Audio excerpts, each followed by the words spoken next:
혹시 멀티 페르소나라는 용어를 들어보신 적이 있으신가요? 멀티 페르소나? 처음 들어보시는 것 같아요. 페르소나라는 단어는 고대 그리스에서 이 연극을 하던 배우들이 썼던 가면을 의미하는 용어입니다.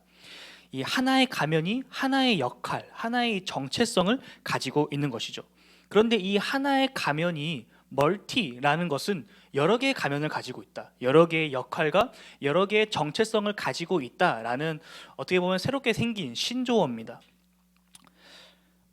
오늘날 우리가 살아가는 사회는 매우 복잡하고 이 개인화된, 이 다원화된 시대, 다매체 사회가 되었습니다. 저만 하더라도 집에서는 장남이면서 교회에서는 전도사고, 또 학교에서는 원우회장, 또 지인들과의 모임에서는 친구가 되기도 하고, 뭐 형이 되기도 하고, 동생이 되기도 하고, 디지털 사회만 보더라도 제가 인스타 계정을 관리하는 게 3개나 돼요. 이제 교회 거 하나 있고, 개인 하나 있고, 학교 거 하나 있고, 페이스북은 두라티까지 총 4개가 됩니다. 이토록 다원화된 이 시대를 살아가는 우리들은 이 개인의 역할이 각 개개인의 이 활동 반경을 넓히는데 매우 효과적이지만, 역설적이게도 우리의 그 정체성의 기반, 그 중심, 그 기저를 매우 약화시켰습니다. 쉽게 말해서 박민혁이라는 한 사람이 있다면, 제가 마음만 먹으면 그동안 제가 할 수 없었던 새로운 정체성, 새로운 역할들을 충분히 가질 수 있습니다. 예를 들어서 제가 갑자기 뭐 여행 유튜버가 된다라든지, 아니면은 뭐 스쿠버 다이빙 강사가 된다라든지, 이런 것들이 매우 쉽게 접할 수 있는 시대가 되었어요. 하지만 이런 다양한 역할들로 인해서 결국 나라는 사람이 누군지에 대한 그 중심, 그 기저가 흔들려 버리게 되는 맹점도 가지고 있습니다. 이게 심각해져 버리면 이 박민혁이라는 사람의 이 정체성은 사라져 버린 채 그저 친구, 전도사, 이런 하나의 역할, 껍데기만 남게 되는 것이죠. 그러기에 우리는 내가 누군지를 아는 것이 굉장히 중요합니다. 나라는 사람이 어떤 사람인지를 이해하는 것이 굉장히 중요한 시대가 되었어요. 내가 누구인지에 대한 인문학적 접근이나 철학적인 접근은 잠시 옆으로 밀어놓고, 오늘 우리는 신학적인, 신앙적인 접근을 해보려고 합니다. 여러분, 우리는 누구인가요? 우리는 누구인가요? 제가 이 시간 여러분들께 말씀드리는 것은 우리는 사명자입니다. 하나님으로부터 부르심을 받은 자들이죠. 오늘 저는 사명자에 대한 이야기를 여러분들과 함께 나누려고 합니다. 오늘 본문 말씀을 보게 되면 예수님께서 십자가를 지시기 전 이 유월절을 준비하시는 내용이 기록되어 있죠. 예수님께서 유월절을 준비하시고 예수님을 따라서 그의 12 제자들도 함께 유월절을 준비합니다. 각자가 주어진 자리에서 각자 맡은 역할을 다하는 이야기가 기록되어 있죠. 그런데 오늘 이들의 모습을 보게 되면 서로가 유월절을 준비하는 모습이 너무나도 다릅니다. 너무 상이해요. 1절부터 6절 말씀을 보게 되면 가룟 유다가 유월절을 준비하는 내용이 기록되어 있고, 7절부터 13절 말씀을 보게 되면 베드로와 요한, 편의상 가룟 유다를 제외한 나머지 제자들로 표현하겠습니다. 그들이 유월절을 준비하는 내용들이 기록되어 있어요. 이 제자들이 유월절을 준비하는 모습들을 보면 우리가 놀라운 차이점을 발견하게 됩니다. 가룟 유다는 자신의 사명을 잃어버린 채 예수님을 배신하고 파는 선택을 합니다. 반면에 다른 나머지 제자들은 예수님 옆에 딱 달라붙어서 예수님께 묻고 예수님께서 말씀하신 대로 길을 걸어가죠. 저는 오늘 말씀을 묵상하면서 또 설교를 준비하면서 이러한 질문이 제 머릿속에 들었어요. 도대체 무엇이 이들을 이토록 다른 결과값을 내게 했는가? 도대체 이들의 다른 점, 차이점은 무엇이었는가? 라는 질문이었습니다. 오늘 이 두 무리, 서로 다른 제자들, 서로 다른 이 사명자들의 모습을 보면서 우리는 과연 사명자란 어떠한 사람인가? 그리고 진짜 사명자의 삶의 모습은 어떠해야 되는가? 그리고 사명자로 부름받은 우리는 어떠한 삶을 살아야 되는가? 함께 살펴보기 원합니다. 우리 1절부터 6절 말씀을 다시 한번 읽겠습니다. 1절부터 6절입니다. 유월절이라는 무교절이 다가오매 궁리하니 이는 그들이 백성을 두려워함이더라. 12 중에 하나인 가룟인이라 부르는 유다에게 사탄이 들어가니, 이에 유다가 대제사장들과 성전 경비 대장들에게 가서 예수를 넘겨줄 방도를 의논하매 그들이 기뻐하며 돈을 주기로 언약하는지라. 유다가 허락하고 예수를 무리가 없을 때에 넘겨줄 기회를 찾더라. 아멘. 아멘. 예수님의 사역들 가운데는 참 많은 사람들이 함께 있었습니다. 참 많은 사람들이 예수님께 몰려왔었어요. 예수님의 가르침을 듣기 위해서 따라다녔던 사람도 있었고, 예수님께서 병을 고친다라는 소문이 도니까 예수님으로부터 치유를 얻고자 많은 환자들이 몰리기도 했었습니다. 이 누가복음 10장 말씀을 보게 되면 예수님께서 이스라엘에 있는 각 마을들로 하나님 나라의 복음을 전하기 위해서 제자들을 파송하시는데, 그때 파송했던 제자의 수를 무려 70명이라고 기록하고 있어요. 그리고 당시 예수님에 대한 인기가 하늘을 찌를 듯이 높았기 때문에 예수님께서 한 번 강의를 시작하시면, 한 번 설교를 시작하시면 4,000명, 5,000명씩 사람들이 군집했습니다. 우리가 잘 아는 이야기죠. 오병이어 사건. 많은 이들이 예수님을 열렬히 환호했고 예수님의 가르침에 크게 놀라했습니다. 어떤 사람들은 예수님을 왕으로 세우고자 뜻을 모으기도 했었죠. 예수님께서 가시는 곳곳마다 사람들이 크게 동요했고 세간의 이목이 집중되었습니다. 이 모든 스포트라이트가 예수님께 비춰지게 된 것이죠. 그러나 사람 사는 것이 다 똑같듯이 누군가 우리를 좋아하는 사람이 있다면 반대로 우리를 싫어하거나 시기하고 질투하는 사람이 있기 마련이죠. 우리가 익히 알다시피 평소 예수님의 행동에 불편한 감정 또는 이 분노를 느끼던 사람들이 있었습니다. 특히 이스라엘 종교 지도자들 가운데 이 자신들이 누리고 있던 부, 명예, 이 권력, 그런 것에 태클을 거는 이 예수님에 대해서 불만을 갖고 있던 사람도 아주 많았어요. 그들의 입장에서 예수님은 눈엣 가시였던 것이죠.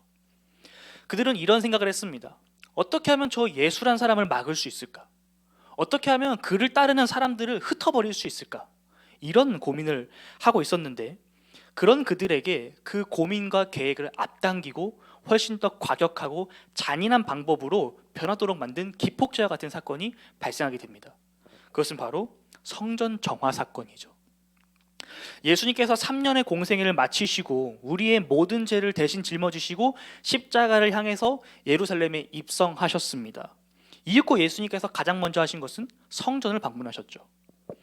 예수님께서는 성전 안에서 자행되고 있었던 이 하나님이 아닌 돈을 향한 사랑, 그리고 은혜 대신 권력을 향한 갈망, 다른 이들의 예배 처소를 빼앗고 방해하는 모습에 정면으로 충돌하셨습니다. 그동안 광야에서, 들판에서, 이 물가에서 종교 지도자들을 향해서 예수님께서 하셨던 그 책망과 어떤 그런 꾸짖음들이 이제는 그들의 본거지인 성전 안에서 상을 뒤엎고 장사하는 사람들을 내쫓는 모습으로 변하게 된 것입니다. 그리고 성전이 무너질 것을 예언하시고 이 종교 지도자들의 이 부패하고 타락한 모습에 대해서 직설적으로 책망하셨습니다. 자, 그러자 이 예수님의 책망을 들은 종교 지도자들이 어떤 마음을 품었을까요? 그래, 맞아, 내가 너무했어. 생각해보니까 내가 이제 회개하고 돌이켜야지, 이런 생각을 가졌을까요? 아니죠. 예수님의 말씀이 마치 선전포고처럼 들렸을 것입니다. 어라, 얘가 선 넘네 라고 생각을 한 것입니다. 안 그래도 불편하고 짜증했는데 이제는 이 사람은 어떻게 할까가 아니라 예수를 죽여야 되겠다, 제거해야 되겠다 라는 생각으로 바뀌게 됩니다. 그렇게 결론이 나게 되죠. 그런데 이들에게 한 가지 문제가 있었습니다. 굉장히 큰 문제가 하나 있었는데 그것은 바로 수많은 백성들이 예수님을 따른다라는 것이었습니다. 어떤 백성들은 예수님을 위대한 율법 교사 랍비로, 또 어떤 사람은 예수님을 선지자로, 또 어떤 사람은 예수님을 의사로, 또 어떤 사람은 예수님을 우리를 구원해 줄 메시아로 믿고 따르고 있었기 때문에 이 종교 지도자들이 예수님에 대해서 함부로 행동할 수 없었습니다. 섣부르게 행동할 수 없었어요. 바로 그때 이들이 머리를 싸매고서 어떻게 하면 예수를 죽일 수 있을까 고민하고 있던 그때에 이 경기의 MVP급에 해당하는 한 사람의 어시스트가 있었습니다. 그것이 바로 가룟 유다죠. 가룟 유다. 가룟 유다는 대제사장들과 성전 경비대장들을 찾아가서 예수님을 어떻게 넘길지에 대한 방도를 의논합니다. 가룟 유다는 어떤 사람입니까? 가룟 유다.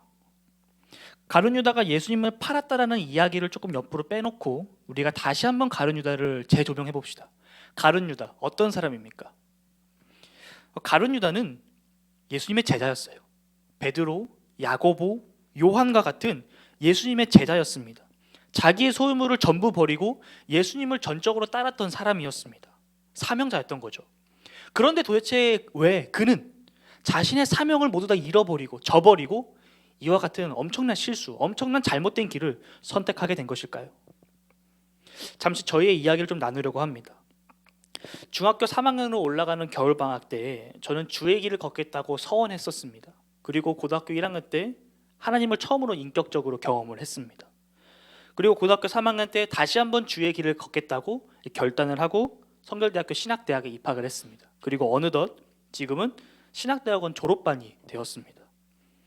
만으로 6년, 횟수로는 벌써 7년째 신학 공부를 하고 있어요. 그동안 참 많은 일들이 있었는데 찬양팀 인도자도 해보고 과대표도 해보고 원후회장도 해보고 여러 감투들을 써봤습니다. 학교 행사나 수많은 교회 수련회들이나 아니면 단기 선교 등에서 여러 가지 활동들을 체험해보거나 또는 실제로 제가 이제 진행해 보았습니다. 제가 무엇인가를 할 수 있는 그 자리에서, 무엇인가를 섬길 수 있는 그 위치에서 제가 할 수 있는 최선을 다하는 것이 하나님께 영광이 된다고 굳게 믿었습니다. 물론 지금도 이 믿음을 가지고 있어요. 여전히 같은 믿음을 가지고 삶의 자리에서 최선을 다하고 있습니다. 다만 그때는 지금보다는 좀 미성숙해서 약간의 오해를 하나 가지고 있었는데, 그것은 제가 더 열심히 해야 하나님께서 영광 받으신다라는 오해였어요. 그러니까 제가 뭔가를 더 해야 하나님께서 더 뭔가 풍족하게 채워진다라는, 마치 하나님이 뭔가 결핍된 존재처럼, 내가 그것을 채워줘야 되는 존재처럼 그렇게 오해를 했었습니다. 어찌 보면 기복신앙, 어찌 보면 공로주의와 같은 오해를 가지고 있었죠. 그 오해로 말미암아 이 마치 폭주기관차처럼 그저 앞만 보고 달려가던 제 인생에 이 브레이크, 그것도 이제 급제동이 걸렸던 때가 있습니다. 때는 2019년도. 제가 워낙 많이 말씀을 드려서 다들 아실 것입니다. 제가 교회로 옮기는 과정에서 한 교회에서 크게 되었던 사건이 바로 2019년도에 있었습니다. 지금 생각해 보면 당시에 제가 제대로 물어보지 않았고 또 잘못된 상황에 대해서 제대로 항의하지 않았기 때문에 저의 잘못도 있습니다만, 그때 당시에는 정말 그 하늘이 무너지는 경험을 했어요. 어떻게 사역을 하면서 사역을 가지고 거짓말을 할 수 있지? 어떻게 그리스도인이 이렇게 일방적으로 통보하고 무책임하게 뻔뻔하게 행동하지? 이런 수많은 부정적인 생각들, 이 분노가 꼬리에 꼬리를 물고 저를 계속 괴롭혔습니다. 그렇게 저는 분노에 잠식당해 버렸죠. 너무 화가 나고 너무 억울해서 막 심장은 막 쿵쾅거리고 막 눈물이 나고 이 감정을 컨트롤할 수가 없었습니다. 그리고 그날 저는 서울 용산 이촌 일대를 이렇게 거닐면서 이런 생각에 빠졌습니다. 하나님은 안 계신 건가? 하나님이 계시다면 어떻게 내 인생에 이런 일이 일어날 수 있지? 이것이 정말 선하다는 하나님의 뜻인가? 하나님이 선하시다면 과연 이런 일이 일어날 수 있는가? 정말 이것이 그분을 따른다는 사람들의 삶의 모습인가? 그렇다면 나는 하나님 못 믿겠다. 하나님은 선하시지 않다. 하나님 안 계신다. 제가 이러한 생각에 빠졌었습니다. 저는 제게 있는 분노를 하나님께 표출했습니다. 하나님을 향해서. 사실 방향이 잘못됐죠. 저의 분노는 하나님이 아닌 저에게 그 거짓말을 했던 그 사람을 향했어야 했는데, 저는 애꿎은 하나님께 그 책임의 화살을 돌렸습니다. 사실 제가 하나님께 화를 냈던 이유는 제가 하나님을 이용했기 때문이에요. 하나님께서 마치 제 소원을 들어주시는 이 요술램프의 지니와 같은 존재로 제가 이용했기 때문입니다. 저는 당시에 모교회를 나오고 싶어 했었어요. 교회 안에서 여러 일들이 있었기 때문에 교회를 나가야 되겠다 생각을 하게 됐었고, 다른 한편으로는 워낙 작은 교회였기 때문에 큰 교회 가서 한번 경험을 해봐야 되겠다, 이런 마음이 있었습니다. 그래서 기도하기 시작했습니다. 교회로 옮기기 위해서 주님의 뜻을 구하기 시작했어요. 그런데 아무리 기도해도 하나님께서 응답해 주시지 않는 것입니다. 3개월이 지나고 4개월이 지나도 하나님께서 응답하지 않으시는 겁니다. 마치 일부러 침묵하시는 것 마냥 아무런 말씀을 하지 않으시는 거예요. 그래서 저에게는 명분이 필요했습니다. 교회를 옮길 수 있는 명분, 모교회를 척지지 않고 환대받으면서 나올 수 있는 그러한 대의 명분이 필요했어요. 마치 야곱과 같죠. 장자의 축복을 하나님께서 장자의 축복을 하나님께로부터 약속받았으나 하나님의 때와 하나님의 방법을 기다리지 못하고 신뢰하지 못하고 자기 스스로 얻고자 발버둥 쳐서 결국에는 빙빙 돌아서 다시금 하나님 앞으로 돌아왔던 야곱과 같이 저도 같은 길을 걸었었습니다. 하나님이 아닌 나, 이 자신을 바라볼 때 하나님께서 예비하신 그 경로에서 이탈하여 완전히 다른 곳으로 가게 되거나 한참을 돌아서 다시 원래 길로 돌아오게 됩니다. 오늘 본문의 가룟 유다도 마찬가지입니다. 성경은 직접적으로 그 이유를 말하고 있지 않지만 우리는 말씀을 통해서 추측해 볼 수 있어요. 가룟 유다는 하나님이 아닌 자기 자신을 바라보는 사람이었습니다. 그렇기 때문에 그가 넘어진 것입니다. 그 이유로 첫 번째로는 예수님에 대한 실망입니다. 예수님에 대한 실망. 당시 유대인들은 이 메시아가 오기를 굉장히 고대하고 기대하고 있었어요. 그 이유가 이 메시아가 와서 자신들을 이 로마의 압제로부터 해방시켜 줄 것이라고, 이 나라를 독립시켜 줄 것이라고 믿었기 때문이죠. 그런데 믿었기 때문입니다. 사도행전 5장 말씀을 보게 되면 실제로 과거 드다 그리고 유다와 같은 사람들이 백성들을 선동해서 이 로마로부터 독립하고자 무력 항쟁을 일으키기도 했었습니다. 그리고 큐티를 꾸준히 하신 분들은 아실 겁니다. 예수님보다 먼저 와서 그의 길을 예비했던 세례 요한도 자신의 시선과 생각에 갇혀서 예수님을 온전히 바라보지 못했습니다. 그리고 그는 이런 질문을 하죠. 수많은 예언자들이 말했던 오실 그이가 바로 당신입니까? 이런 질문을 하죠. 오늘 본문의 가룟 유다도 마찬가지입니다. 가룟 유다도 예수님을 그러한 메시아로, 정치적인 메시아로 생각하고 예수님께서 이스라엘을 구원해 주시기를 바랬습니다. 그리고 그 옆에 최측근에 붙어 있으면 나에게 뭔가 한 자리가 떨어지지 않을까? 나에게 뭔가 콩고물이 떨어지지 않을까? 이러한 생각을 하고 있었습니다. 그런데 예수님께서는 어떤 가르치심을 주죠? 내가 로마로부터 이 나라를 해방시켜 주겠다, 이런 가르침을 주십니까? 아니죠. 예수님께서는 나는 죄인을 섬기러 왔다, 나는 죽으러 왔다, 이런 메시지만 자꾸 주시는 것입니다. 그러니까 가룟 유다는 이 예수님에 대한 가르침과 말씀이 이해되지 않는 거예요.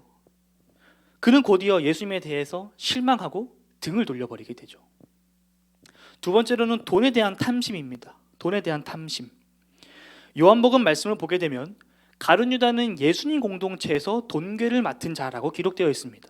그러니까 예수님이 그 제자 공동체에서 회계를 담당하던 사람인 거죠. 총무입니다. 좀 더 말씀을 자세히 살펴보게 되면 어떤 기록이 있냐면 가룟 유다가 그 돈계에 손을 댔다, 거기서 돈을 훔친 이력이 있다라고 기록되어 있습니다. 오늘 본문을 마태복음 기록으로 살펴보면 조금 더 충격적인 내용이 있는데, 가룟 유다가 예수님을 넘겨주려고 이 종교 지도자들을 만났을 때 먼저 이런 제스처를 취합니다. 내가 너네한테 예수를 넘겨주면 나한테 얼마 줄래? 이런 제스처를 취해요. 일만하게 뿌린 이 돈에 대한 탐심으로 가룟 유다는 이 자신의 사명을 완전히 잃어버렸습니다. 그리고 예수님을 배신하게 되죠. 가룟 유다가 사명을 잃어버린 이유는 아주 간단합니다. 예수님보다 자기의 이익이 앞섰기 때문입니다.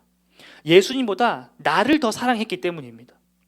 예수님을 따라가는 것보다 내가 더 잘 사는 것이 중요했고, 예수님의 말씀보다, 예수님의 가르침보다 내 나라가 부흥하고 구원되는 것에 더 관심이 있었습니다.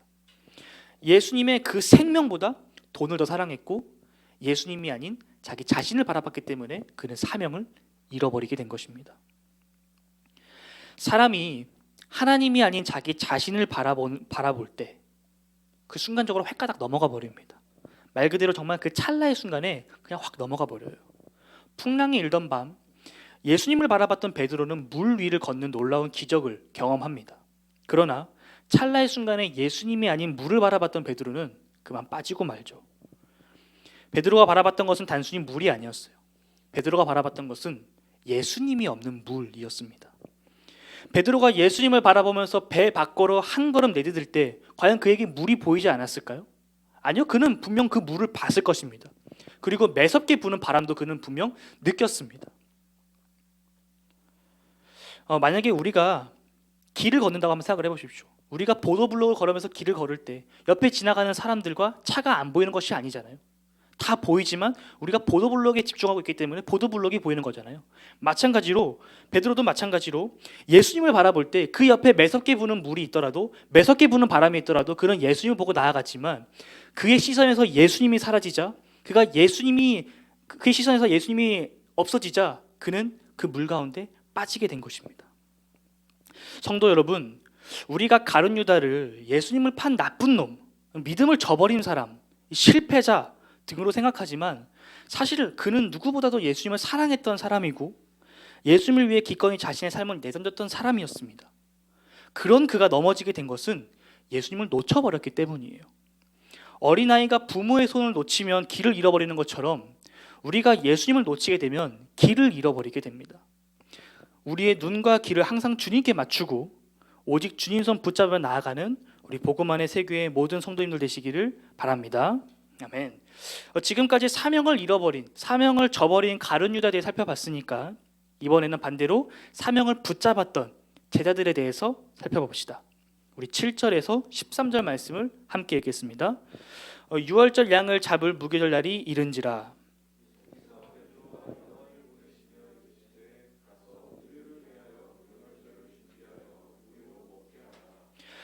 여짜오되 어디서 준비하기를 원하시나이까?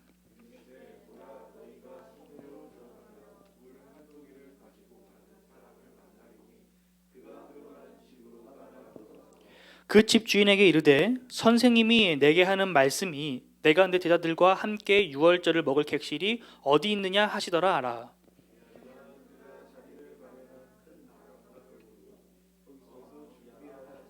함께 읽겠습니다. 그들이 나가 그 하신 말씀대로 만나 유월절을 준비하니라. 아멘. 예수님께서 제자들에게 심부름을 시키십니다. 유월절을 준비해라. 이 말은 유월절 식사를 준비하라라는 말씀입니다. 예수님의 심부름을 들은 제자들은 예수님께 질문을 하죠. 예수님, 우리가 그것을 어떻게 준비해야 되겠습니까? 자, 그러자 예수님께서 너네가 저 성 안에 들어가게 되면 한 사람을 만나게 될 거다. 그 사람을 따라가라 라고 말씀하십니다. 예수님의 이 심부름은 굉장히 당황스러운 심부름입니다.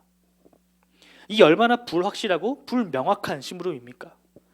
심부름을 시키실 거면 가서 정육점에서 고기 얼마치 사고 음료수는 뭐뭐 사라 이렇게 명확하게 말씀을 해주셔야 되는데 예수님께서는 성 안에 들어가면 누군지도 말씀 안 해주시고 어떤 사람을 만날 거니까 그 사람을 따라가라 라고 이야기합니다. 이게 전부예요. 제자들은 이렇게 생각했을 것입니다. 과연 우리가 성 안에 들어간다고 해서 예수님께서 말씀하셨던 그 사람을 내가 만날 수 있을까? 내가 그 사람을 만나더라도 비슷한 사람이 있지는 않을까? 내가 그 사람을 어떻게 예수님께서 준비하신 사람이라고 확인할 수 있을까? 이런 고민이 들었을 것 같아요. 이러한 불확실함 가운데 의심이 되고 고민이 있는 가운데 제자들이 어떠한 선택을 하게 됩니까? 오늘 본문에서 예수님의 말씀에 순종하죠. 정말 내가 그 사람을 만날 수 있을까? 정말 내가 그 사람 만난다 하더라도 내가 그 사람이 예수님께서 말씀하신 그 사람인지 내가 확인할 수 있을까? 의심이 되고 궁금증이 여전히 남아있지만 그들은 예수님께서 가라 하신 대로 믿음으로 걸어갑니다.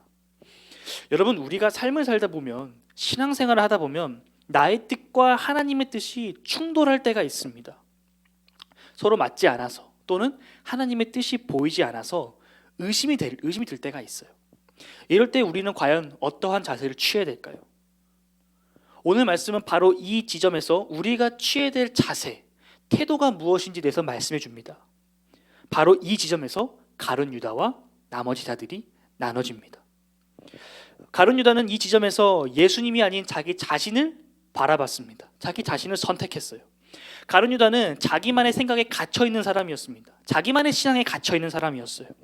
자기의 기준과 자기의 이 편협한 시각으로 예수님을 바라보고 예수님을 평가하고 예수님을 이렇게 잣대 나누는 사람이었습니다.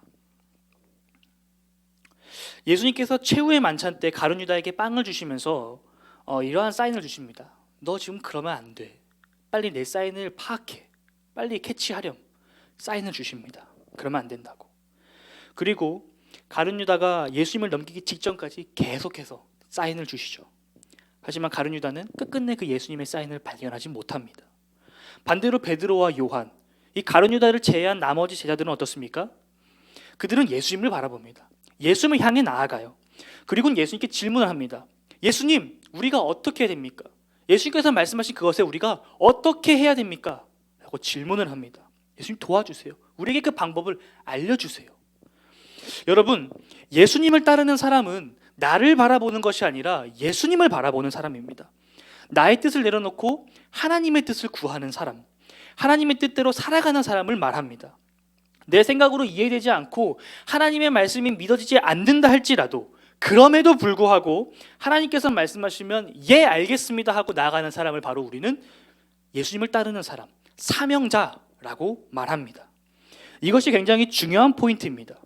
사명자에게 굉장히 중요한 포인트는 그럼에도 불구하고요. 그럼에도 불구하고 앞일이 어떻게 될지 모르고 예수님의 말씀이 이해되지 않는다 할지라도 그 길을 믿음으로 걸어가는 사람이 사명자예요. 우리는 아브라함을 믿음의 조상이라고 부릅니다. 아브라함이 어떻게 믿음의 조상이 되었을까요? 히브리서 11장은 믿음의 장이라는 별명을 가지고 있습니다. 믿음으로 누구는 어떠한 삶을 살았다라는 대목이 계속 반복되기 때문이죠. 이 믿음의 장에 11명의 믿음의 대가들과 선지자들이 기록되어 있는데 대부분 사람들이 한 절 분량을 차지합니다. 그런데 이 히브리서에서 아브라함의 믿음을 논할 때는 무려 8절에서 19절까지 무려 12절의 분량을 가지고 이야기합니다. 그 중에서 가장 처음으로 말하는 것이 바로 11장 8절 말씀인데 우리 함께 읽어보도록 하겠습니다. 시작. 그가 믿음으로 아브라함은 부르심을 받았을 때에 순종하여 장래의 유업으로 받을 땅을 갈 바를 알지 못하고 나아갔으며. 아멘.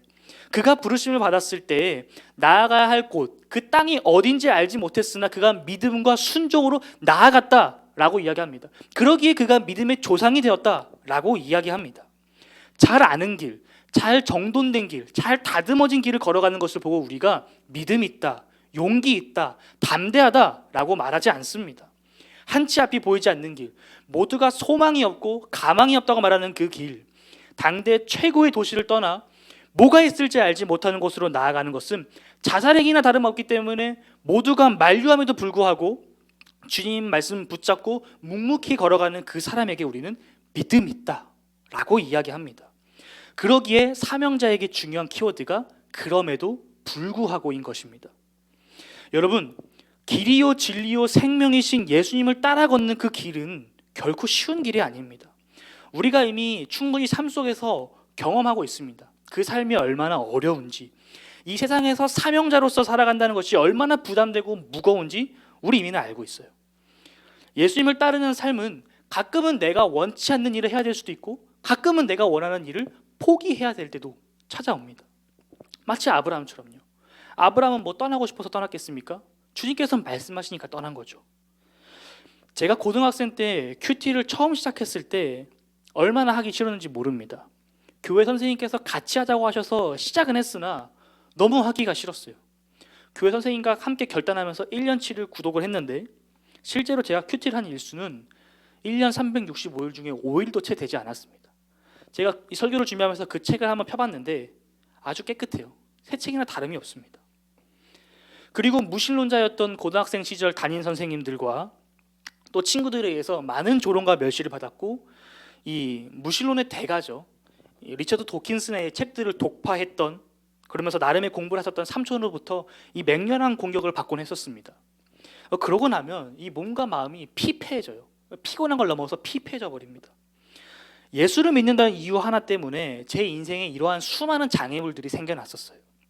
그런데 여러분, 인생에 장애물이 생겼다고 해서 그것이 불쌍하거나 불운한 것은 아닙니다. 장애물은 우리가 그 길을 걸어갈 때에 불편하게 하거나 발을 헛디뎌 넘어지게 만들지는 모르겠으나 그 불편과 넘어짐이 그 다음번에는 그 장애물을 넉넉히 넘을 수 있는 디딤돌이 됩니다. 비록 지금은 그 장애물이 너무 크고 견고해 보이고 해결할 방법이 보이지 않는다 할지라도 그 장애물은 결국에 내일의 나, 그리고 성장한 나의 밑거름이 됩니다. 오늘 본문에서도 예수님의 말씀이 이해되지 않지만 의심과 고민 가운데 그 불확실한 가운데 있지만 그럼에도 불구하고 믿음으로 나아갔던 제자들은 결국 예수님의 유월절 식사를 준비하게 됐고 인류 구원의 역사에 함께 동참하는 놀라운 축복을 경험하게 됩니다. 여러분, 오늘 본문에 사탄이라는 단어가 등장합니다. 사탄은 대적자, 적대자, 적이라는 뜻을 가지고 있어요. 사탄이 가룟 유다 안에 들어가서 그의 마음을 뒤흔들어 놓았습니다. 마찬가지로 사탄은 우는 사자와 같이 두루다니며 우리들의 마음도 뒤흔들어 놓습니다. 때로는 그 유혹과 어려움에 상처를 입기도 할 것이고 넘어지기도 하겠지만 주님을 향한 시선을 잃지 않고 주님께 귀 기울이며 주님 손 붙잡고 나아간다면 그 장애물은 오히려 주님이 어떤 분이신지 우리가 더 깨닫고 발견하는 놀라운 축복의 통로가 될 것입니다. 그 아픔은 주님을 향한 놀라운 고백과 사랑으로 변화될 것입니다. 그렇다면 결국 사명자에게 이 세상의 유혹과 만족, 안정적인 삶과 이 쾌락과 즐거움에도 불구하고 주님을 선택하여 주님을 바라보고 그 길을 걷는 사명자에게 가장 중요한 것은 무엇일까요? 저는 이렇게 생각합니다. 함께 따라해 볼까요? 하나님을 가까이 하는 것. 하나님을 가까이 하는 것. 사명자에게 가장 중요한 것. 이 사명자의 근원이 되는 가장 중요한 정체성은 하나님을 가까이 하는 것입니다. 그렇다면 하나님을 가까이 한다는 것은 무엇일까요? 1차원적으로는 하나님께 나아가 기도한다라는 것을 의미합니다. 연인 관계를 예를 들면 굉장히 이야기가 쉬워요. 서로 사랑하는 사람들이 만나면 서로 많은 이야기를 나누죠. 건설적인 대화를 나눌 수도 있고 아니면 그냥 사소한 일상을 나눌 수도 있습니다. 많은 이야기들을 나누죠. 왜냐하면 서로 사랑하기 때문입니다. 서로의 이야기에 관심이 있기 때문이죠. 만약 서로 아무런 대화도 없는 커플이라면 굉장히 심각한 상태인 것입니다. 이는 하나님과의 관계에서도 마찬가지입니다. 하나님을 가까이 한다는 것은 하나님께 나아가 하나님과 대화한다라는 것입니다. 성경에 기록되어 있는 하나님께 기도하는 수많은 장면들을 한번 생각해 보시기 바랍니다. 많은 사람들이 하나님께 나아가 하나님께 기도하며 하나님과 대화합니다. 그 기도의 과정 속에서 하나님의 뜻을 발견하기도 하고 자신의 이 고집스러운 뜻이 꺾이기도 합니다. 하나님 안에서 성숙해져 가는 이야기들이 성경에 많이 기록되어 있죠. 이것이 바로 하나님께 나아가는 것입니다. 더 나아가 하나님을 가까이 한다는 것은 기도뿐만 아니라 더 큰 차원을, 더 큰 개념을 포함합니다. 앞서 말씀드렸던 하나님과의 대화, 그 기도를 통해서 깨닫게 된 이 하나님의 뜻 안에서 각자가 부름받은 그 위치에서 최선을 다하는 삶, 바로 이 개념까지 포함합니다. 제가 일전에도 한번 말씀드린 적이 있습니다. 지난 설교였는데 어느 한 요리사가 있는데 아주 믿음이 좋은 요리사라고 가정을 해봅시다. 이 사람이 얼마나 믿음이 좋은 요리사인지 그는 요리를 하나도 하지 않고 하늘에서부터 요리가 내려오기를 바라면서 접시를 들고 있는 요리사가 있다고 생각을 해봅시다. 이 사람을 보고 우리가 과연 믿음 좋은 요리사라고 할 수 있을까요? 아니죠. 우리는 이 사람을 보고 맹신자라고 할 것입니다. 믿음이 없는 사람이라고 할 것입니다. 잘못된 사람이라고 이야기할 거예요. 진짜 믿음이 좋은 요리사는, 진짜 하나님을 가까이 하는 요리사는 하나님의 영광을 위해서, 하나님의 뜻을 위해서 현재 자신이 있는 그 요리사라는 위치에서 최선을 다하는 사람입니다. 더 맛있는 음식을 만들기 위해, 더 청결한 음식을 만들기 위해 최선의 노력을 다하는 사람을 가지고 우리는 믿음 좋은 요리사, 사명자라고 하는 것입니다. 우리가 아무리 교회에서 열심히 봉사하고 이웃과 다른 이들을 섬긴다 하더라도 우리의 시선이 하나님께로 맞춰져 있지 않다면, 하나님을 바라보고 있지 않다면 하나님께서 과연 그 삶을 바라보실 때 천지창조 이후에 하셨던 그 평가, 하나님께서 보시기에 좋았더라 라는 평가를 내리시면서 미소 지으실까요? 여러분, 우리에게 사명자의 가장 기본이 되는 자세 두 가지, 그럼에도 불구하고 하나님을 가까이 하는 것, 이것이 없다면 어느 순간 우리는 나도 모르는 사이에 하나님으로부터 받은 그 사명을 잃어버릴지도 모릅니다. 우리에게 하나님 앞에 나아가 하나님의 뜻을 구하고 주님 앞에 엎드리는 신앙의 고백과 그때에 주어지는 그 은혜의 체험이 없다면 우리는 어느 순간 나의 생각대로, 나의 뜻대로 예수님을 생각하고 판단하고 심지어 예수님을 대적하는, 마치 오늘 본문의 가룟유다와 같은 그런 사탄과 같은 존재가 될지도 모릅니다. 예수님께서는 우리에게 이렇게 말씀하셨습니다. 구하라, 찾으라, 두드리라. 구하는 자, 찾는 자, 두드리는 자에게 그것을 주시겠다고 말씀하셨습니다. 그렇다면 우리가 구해야 될 것은 무엇일까요? 우리가 어떠한 상황이든지 현실에 타협하지 않고 우리 주님을 바라보며 주님을 의지하며 하나님을 가까이 하는 삶을 살 수 있도록 기도해야 됩니다. 그것을 구해야 됩니다, 여러분. 마음은 우리 모든 것을 지배합니다. 내 마음에 무엇이 있느냐에 따라 내 생각도, 내 표정도, 내 행동도 결정됩니다. 마음 가운데 누군가를 향한 비교 의식에 사로잡혀 있다면, 그것으로 가득 차 있다면 나의 행동은 늘 다른 사람들을 경계하고 평가하고 그 결과값에 따라 하대하거나 열등감을 느낄 것입니다. 반대로 우리 안에 예수님이 가득하다면, 하나님의 사랑과 은혜가 가득하다면 우리는 어떠한 모습이겠습니까? 우리의 머리는 주님의 영광을 위한 생각으로 가득 찰 것이고, 우리의 표정에서는 주님의 평강이 드러날 것이며, 우리의 행동에서는 이 땅과 영혼들을 향한 그 주님의 마음이 드러나게 될 것입니다. 우리가 하나님을 향해 한 걸음 한 걸음은 가까이 나아갈수록 우리 안에 있는 이 나를 바라보고 나를 의지하는 것들이 줄어들고 하나님으로 채워집니다. 하나님을 가까이 할수록 현재의 문제와 이 상황을 초월하여 그 너머를 바라보는 시야, 그럼에도 불구하고 결단이 가능해지는 것입니다. 하나님의 임재 연습이라는 그 대작을 쓴 로렌스 형제는 그들의 일상 속에서 하나님의 임재를 누리기 위해 부단히 노력했던 사람들이었어요. 17세기 프랑스의 한 수도원에서 이 회계 심부름을 하던 그들은 이 신교와 구교의 전쟁이죠. 이 30년 전쟁에 참전했다가 심각한 부상을 입고 다리를 저는 장애를 지니게 됩니다. 그리고 나서 세월이 흘러 48세의 나이에 그토록 소원하던 수도원에 들어가서 일을 할 수 있는 기회가 열렸는데, 그들은 그곳에서 이 수도사로서 활동을 한 것이 아니라 수도원 내에 있는 주방 일이라든지 아니면 신발을 수선하는 일과 같은 허드는 일을 도맡아 15년이 넘도록 그 일을 섬기게 됩니다. 누군가는 하찮은 일 정도로 생각할 수 있는 그 일에 대해서 로렌스 형제는 이렇게 말합니다. 한번 PPT 띄워주면 감사하겠습니다. 그는 오직 하나님을 사랑하는 마음으로 그 어떠한 사소한 허드는 일이라도 즐거이 했다. 이렇듯 로렌스 형제는 모든 순간 모든 일을 하나님을 사랑하는 마음으로 행할 수 있다는 소박한 기쁨을 누렸다. 형제는 오직 범사를 하나님을 사랑하는 마음으로 행하려는 마음이 그 비결이라고 밝혔다. 또한 형제는 일을 하면서 시시때때로 할 수 있는 한 자주 하나님께 은혜를 구했다. 우리의 발걸음을 멈추고 나를 바라보던 시선을 거두고 하나님의 마음을 부어달라고 구할 때 주님께서는 응답해 주십니다.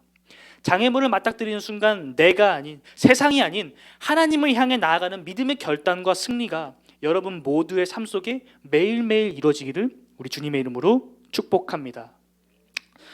말씀의 결론을 맺겠습니다.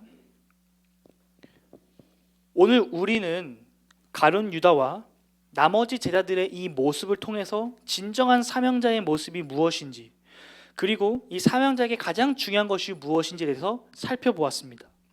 그것은 어떠한 상황일지라도 굴복하지 않는 것, 그리고 하나님께로 나아가는 것, 이 매일의 삶 속에서 주님을 가까이 하는 것입니다. 오늘 본문에서 이러한 모습을 가장 잘 보여준 사명자의 모범이 있습니다. 바로 우리 주 예수 그리스도이십니다. 오늘 본문에서 유월절을 준비했던 사람들은 제자들뿐만이 아니었습니다. 제가 서론에서도 언급했듯이 예수님께서도 유월절을 준비하셨습니다. 한번 다르게 표현해 볼까요? 예수님께서 유월절을 준비하셨다라는 것은 예수님께서 자신의 사명을 준비하신 것, 예수님께서 자신의 죽으심을 준비하신 것입니다. 예수님께서 십자가를 짊어지신 것, 죽기까지 순종하신 것, 하나님의 뜻대로 나아간 것입니다. 예수님이 아주 유명한 기도가 있습니다. 오늘 본문 이 22장 뒤에 42절에 등장하는 기도인데 우리 함께 합독해서 읽어볼까요? 시작! 이르시되 아버지여, 만일 아버지의 뜻이거든 이 잔을 내게서 옮기시옵소서.